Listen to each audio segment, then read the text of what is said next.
Sumayya dan mata zan waye gona, hanyar ki na bullo ba zan kewaye ba, kallon ki yana sare na in ji daɗi.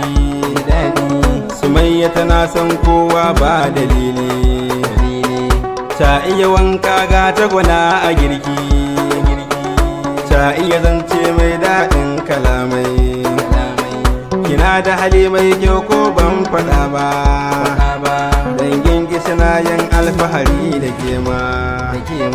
Ni mai zai sanya ba zan bayyana ba, karatu malami ɗalibi zai biyawa. Ni dai ban ja ba kalaman za na duba, soyayyar ki kamar kogi ne ga kowa.